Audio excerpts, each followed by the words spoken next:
Welcome to the WP Builds podcast, bringing you the latest news from the WordPress community. Now, welcome your hosts, David Wormsley and Nathan Wrigley. Hello there and welcome to this episode 120 of the WP Builds podcast. It's entitled, Have You Got WordPress Plugin Fatigue?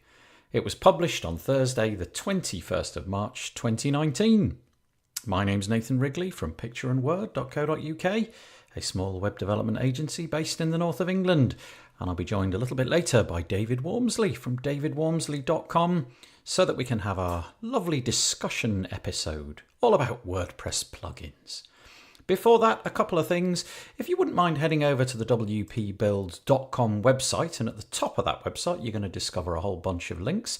May I draw your attention to a few? If you go to the subscribe link, then you're going to be able to subscribe to us. For example, you can find a link there to iTunes and to the Google Podcast app, and you can, listen to the episodes on your mobile device by clicking those buttons. There's our Facebook group and YouTube channels as well, where you can find everything that we do, plus a Slack channel, and you can get updates on Messenger.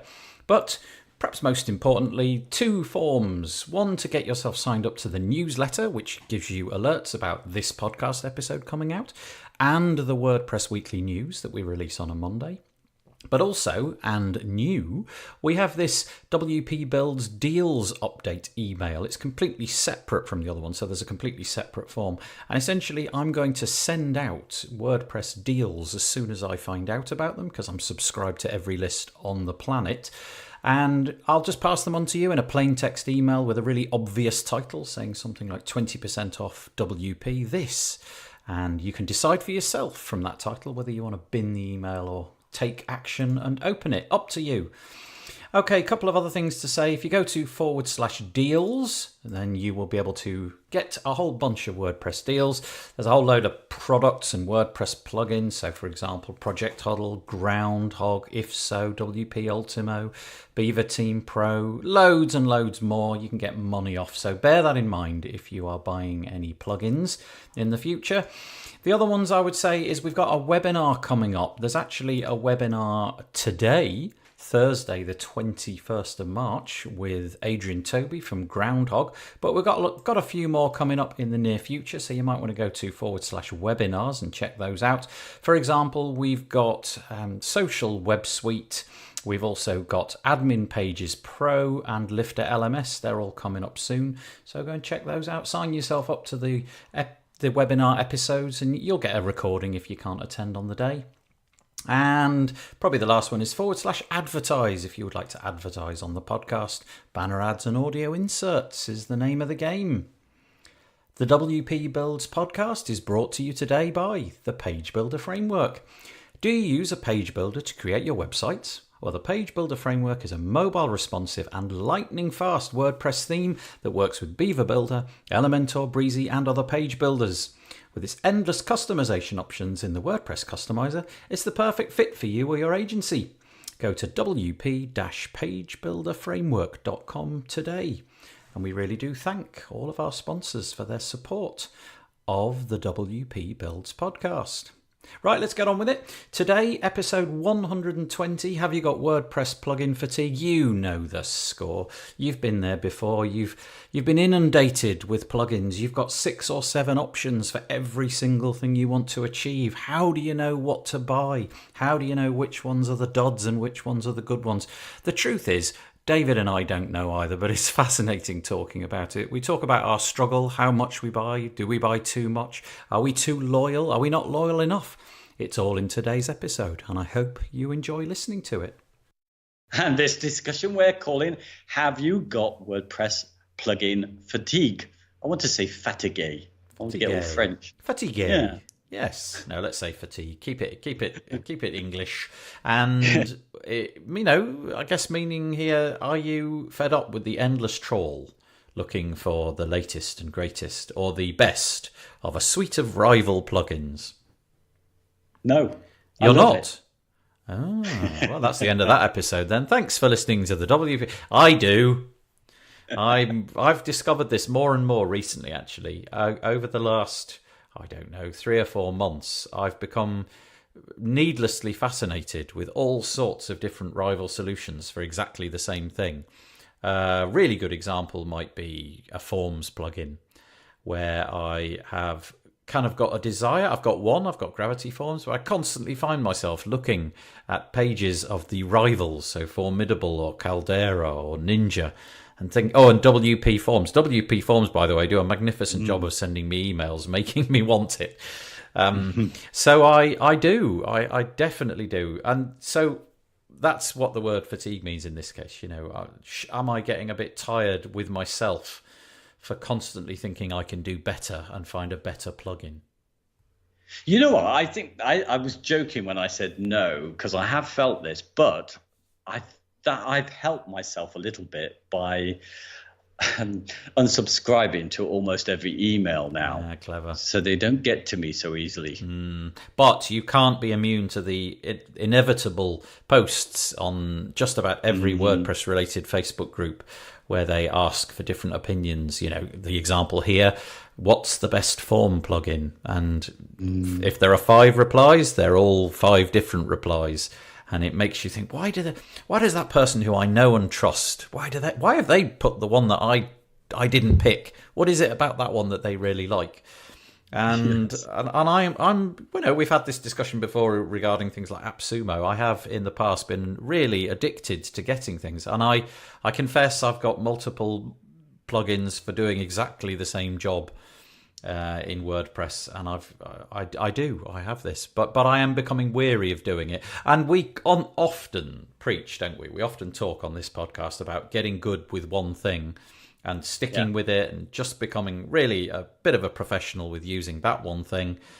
But do I practice what I preach? Absolutely not. Yeah. Do you know what? You've really described the thing that gets me. I'm pretty good now because I have made an effort just to stick with my stack. And I've had to work on it over this year to not get carried away. But there are certain people in our community. Paul Lacey comes to mind straight away. If he says something's good, then I have to go and look at it. It doesn't matter what it is. I've never even thought about using this kind of tool or whatever. And Paul Lacey, Paul, this is your cue to write a drip sequence of Facebook posts all about a whole variety of different WordPress plugins, specifically for David's attention.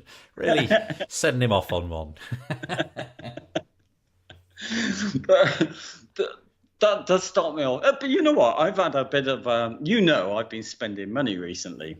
And this isn't really a competition issue where there's so many different page builders, which is that old problem. I wanted to look at everything. This is now getting into, and Paul Lacey is to blame again for this one, but looking at tools that could be part of services that I may offer in the future. Okay, so this is things that you haven't already got, but you think, there's a chance that I could spin this off into a profitable bit of my business.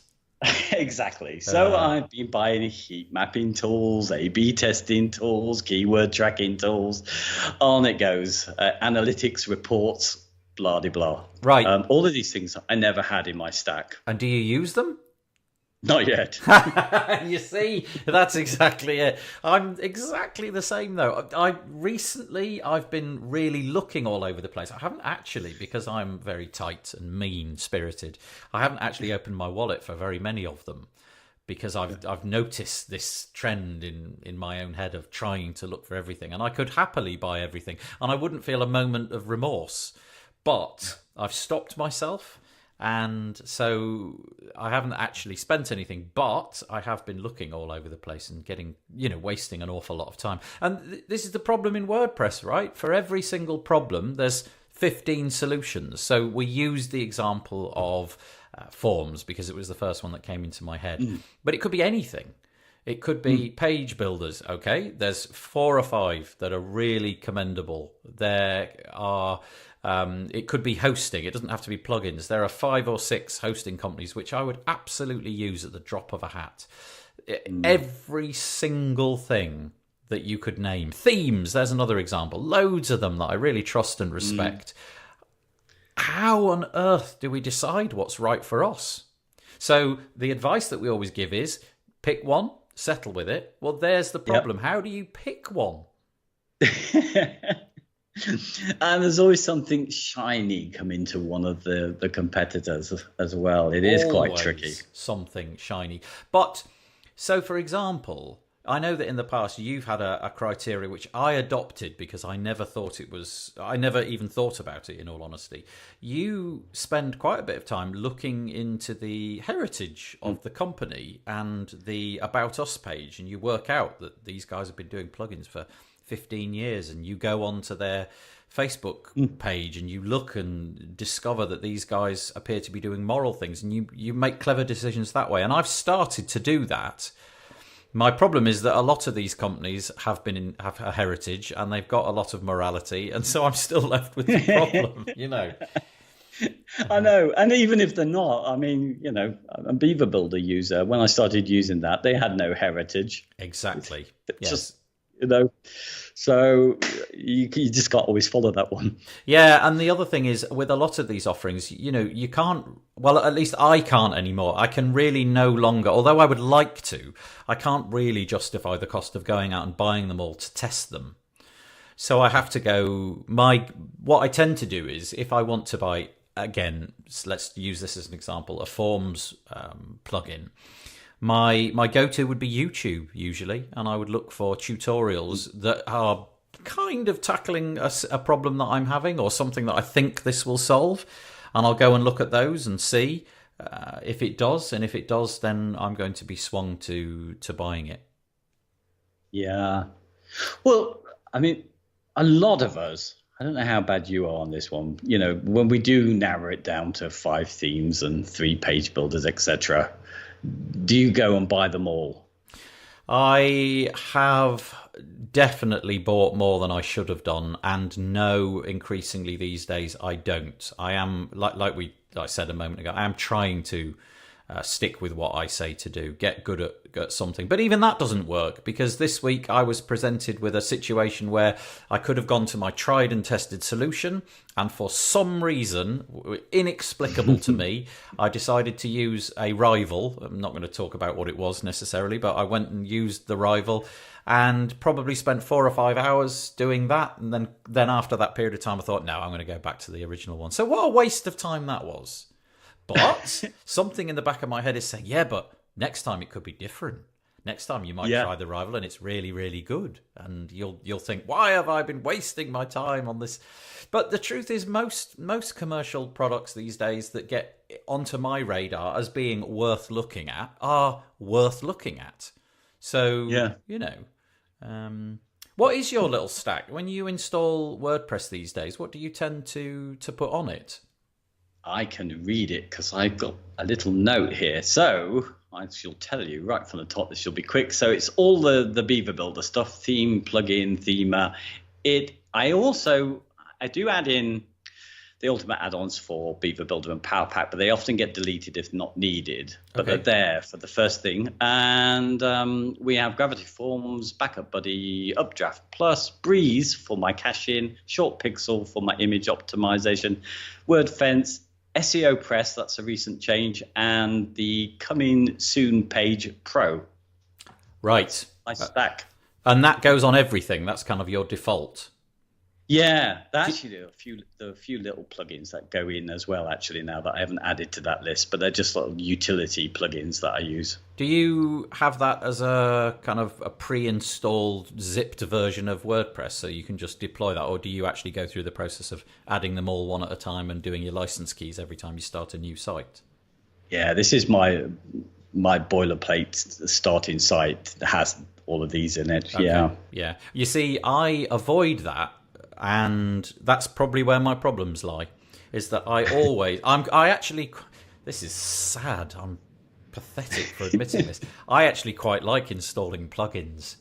I actually quite like the process of watching it happen. And so it's a bit mindless, isn't it? You know, that sometimes you just like to do things which you know how to do over and over again. Yeah. It's a bit sublime. It's like playing Patience. I don't know why I do it because I never win, but I like doing it. I just like turning the cards. It's a bit like that with installing WordPress. So I don't have a boilerplate one. I know what I'm going to install. So I install WordPress, and then I go and install all the plugins one at a time and copy and paste in all the license keys because I like doing it. Oh, that's so sad. That's so sad. What? It's maybe not, because I'll tell you, it's confession time, because I think I've even did a video or something about my stack, or a couple of them, and about setting up my install, to get rid of all the little jobs. So I'd put some test posts in, and all sorts of stuff would get laid out with my Word. But so many times I have started from scratch, because often I've gone too far with my boilerplate, and I've got too much stuff in, so I'm deleting it all the time. I'm thinking, this is messy. Yes, so I do the same. Yeah, that's a very good point, because there might be a couple of things in there that you actually don't wish to include, and because they're in your boilerplate. And you've also, in all honesty, you've got the inevitable, your boilerplate's going to be so out of date, but by the time you put it in there, you'll have every single one of those plugins will need to be updated, and you might as well have just installed the original. But I do that, and I revel in the, I love to just drag, because the way I do it is I go to the website, download the latest version, and it sits in the bottom of Chrome, and more sadness. I quite enjoy the process of clicking in the bottom of Chrome and dragging it onto the upload button, and the upload button on my Mac turns blue, and then I click install and activate, and I just enjoy that. It's a mindless bit of time that I really like to do, and then I go through and I do the kind of, I delete the dummy post, I delete a Kismet usually, and Hello Dolly, and I set up a home page, and I set up a blog page, and all of that kind of stuff. Anyway, I'm sort of getting off the point here, but if I did what you did, I bet I wouldn't have quite so much. Should I install this page builder? Should I install this form plugin? Because you've just done it, and it's done for you. Yeah. That makes quite a bit of sense. I quite like the idea of doing that. So do you find yourself going out looking for brand new shiny things? Is this something...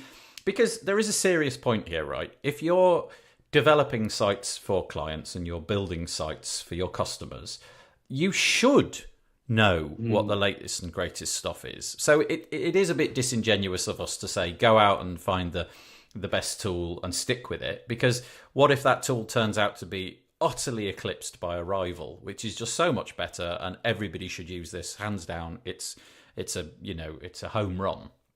So I think there is some part of us that should be doing this testing all the time. I think so, but I think if you like testing, you'll probably just say, I need to be keeping on top of things. Because I was just reminded recently when a client of mine, this just shows how clients are concerned about being on top of the latest big thing. Someone was asking me to install on their header. They said they wanted that horizontal scrolling text thing that you get. My word. I persuaded them not to do that.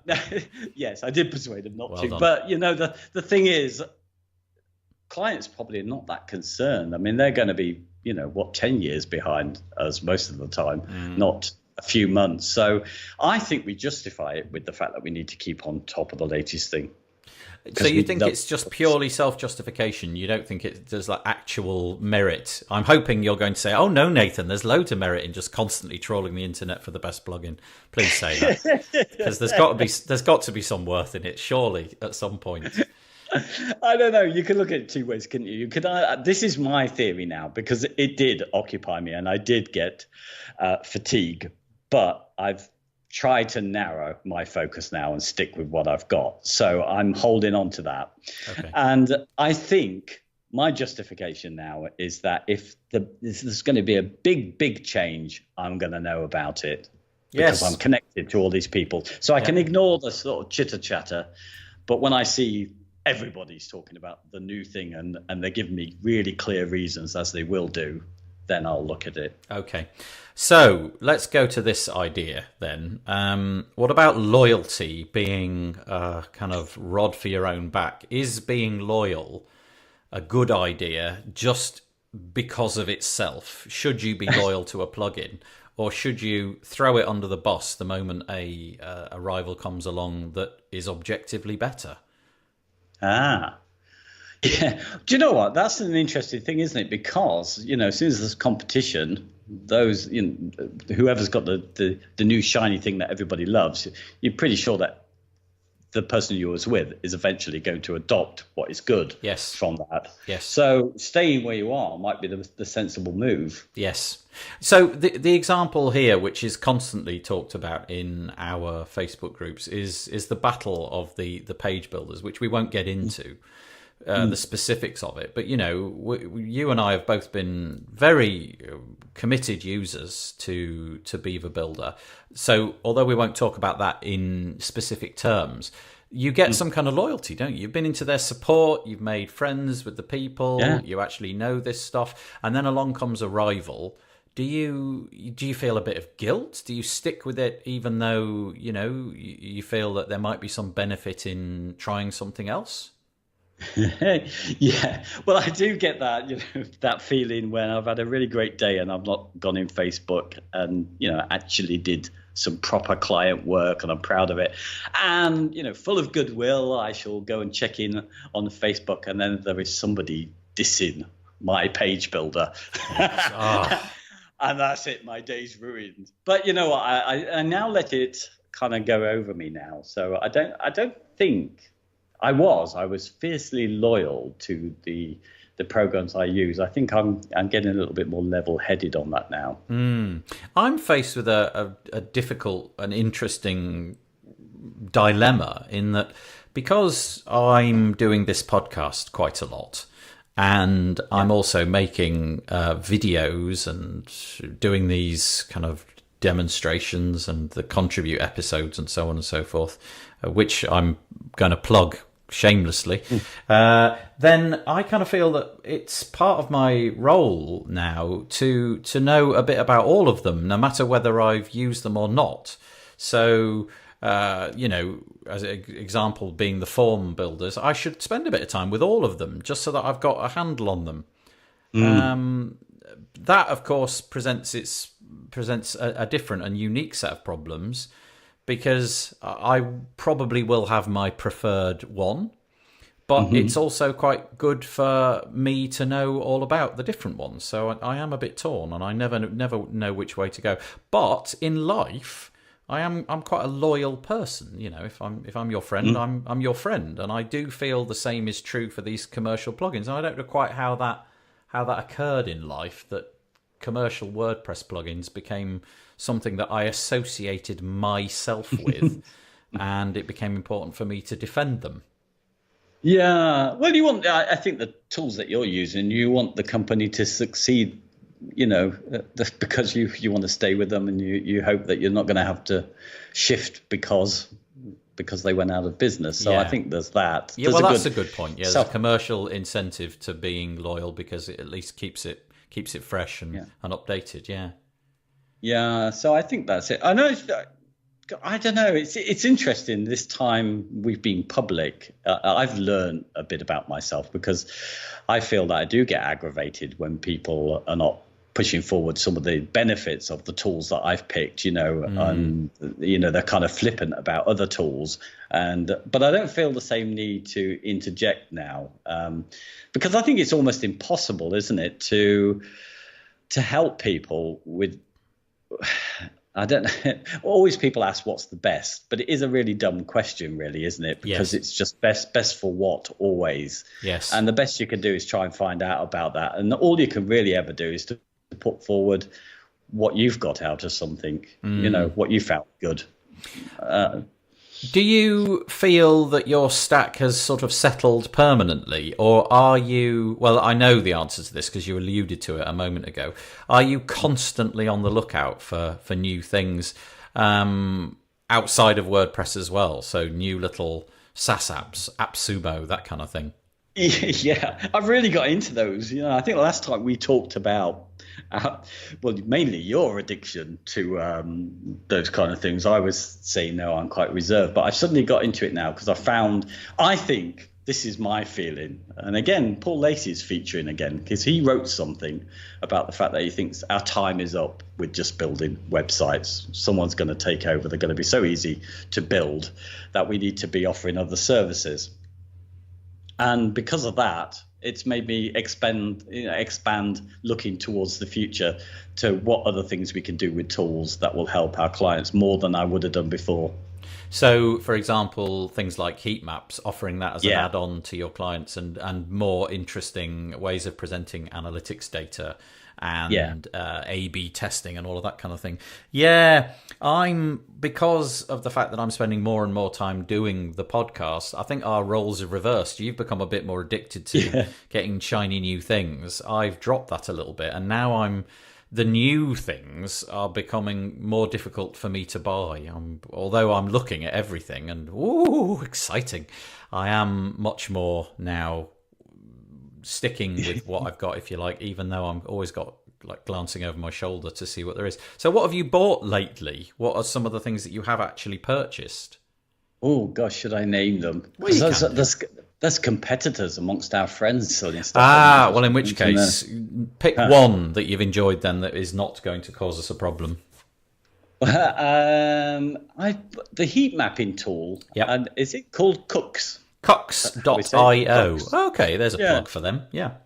Yeah, that came up as a special deal, and it's quite exciting. I don't know how well that one will do because it's got a shiny feature we were looking at just before we started recording, but that doesn't seem to be in all the other tools where you can measure any event that's measurable on your website, anything a user's done against other things. So it's really cool.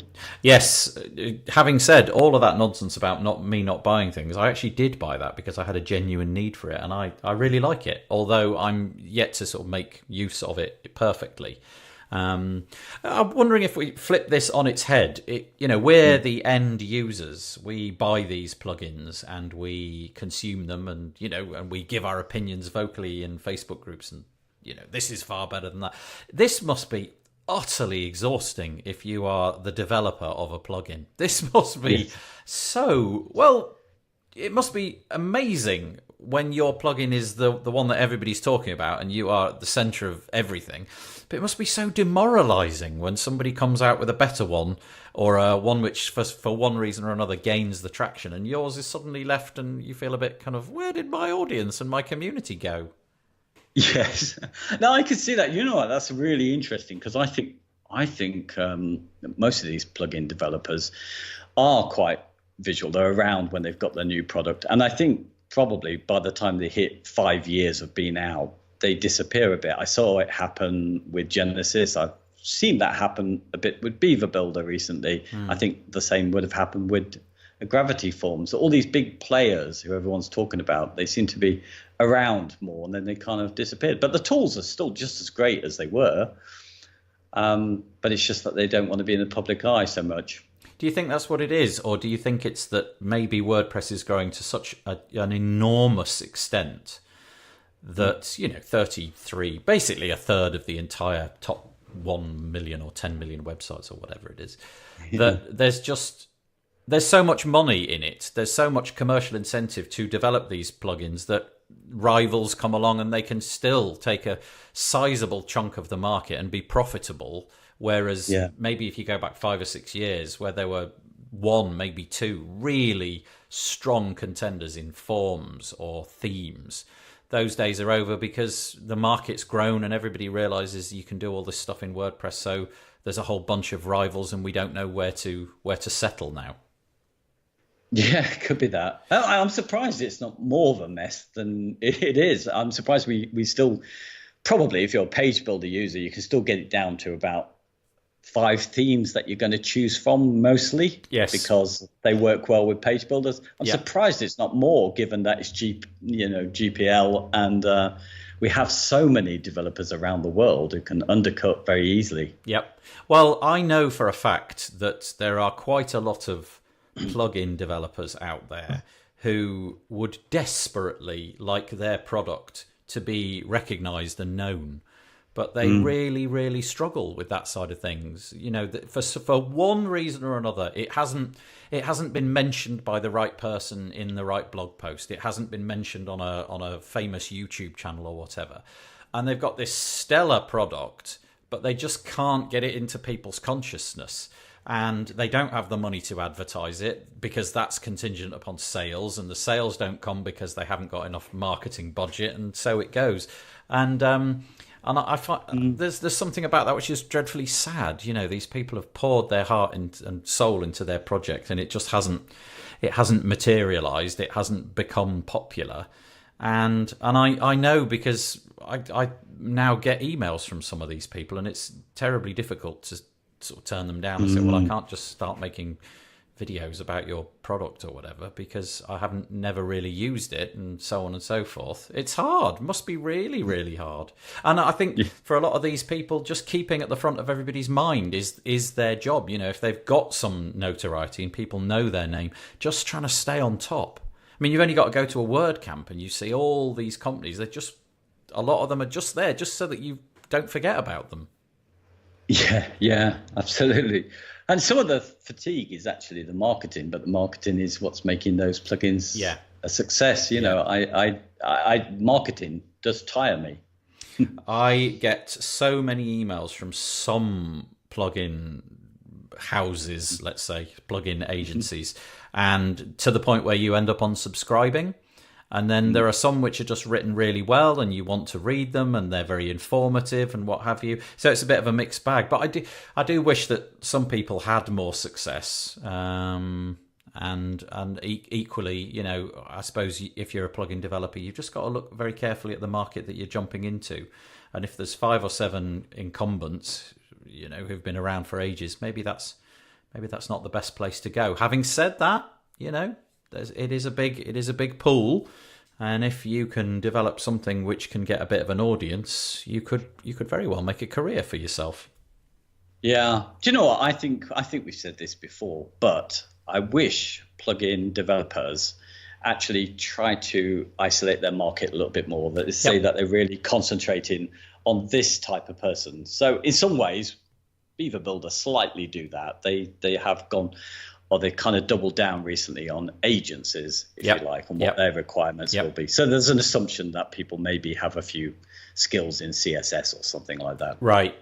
Yeah, I think that's probably the way to go. Well, if you're struggling and you're not the number one plugin that everybody thinks about, then that certainly seems like a good way of growing your audience. And then, of course, this can all just change overnight. It feels to me, this is complete garbage, what I'm about to say, but I think there's a kernel of truth in it. It can change overnight with a bit of very clever marketing. So, for example, over the Black Friday period of 2018, this plugin, which no doubt everybody's heard of, called SEO Press, did this crazy deal where you could, $99, was it? Yep. $99 where you could get an unlimited license. And so I kind of got this feeling that everybody uninstalled Yoast and put SEO Press on. I don't know if that's true or not, but incredible. But is that sustainable? Who knows? But a plugin which a few people had heard of overnight, well, 5 or 6 nights, went to a plugin that everybody had heard of. And so maybe that was really clever. I actually worked out how much money that probably raised for them. And it was a bit jaw-dropping, actually. It was kind of, you could quite happily retire now and never do anything with SEO Press ever again. But now that his product is everywhere, on everybody's lips, then presumably that'll drive more sales for people in the future because everybody's familiar with it. Oh, we'll use SEO Press. We worked on it and somebody else is citing it now.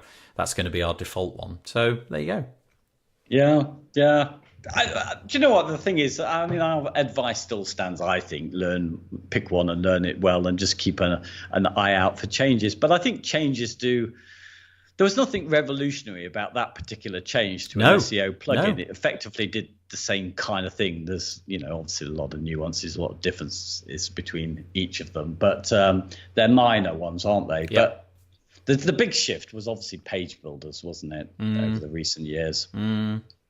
Okay, shall we knock it on the head there? So the general consensus, I think, is still get good at something. Probably don't waste too much of your precious time trawling on other things, and if you do waste a lot of time trawling around other things, for goodness sake, will you just send me an email and tell me what the best thing is, because then I don't have to waste any more time, and then I'll forward that on to David and he doesn't need to waste any more time, and together as a community we'll work it out.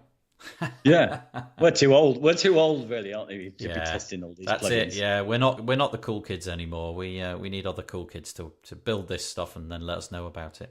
Right, that's it. I will say thanks, David. That was fascinating. Thank you. Well, thank you very much for listening to today's episode of the WP Builds podcast. It was certainly fascinating having a chat to David about plugins.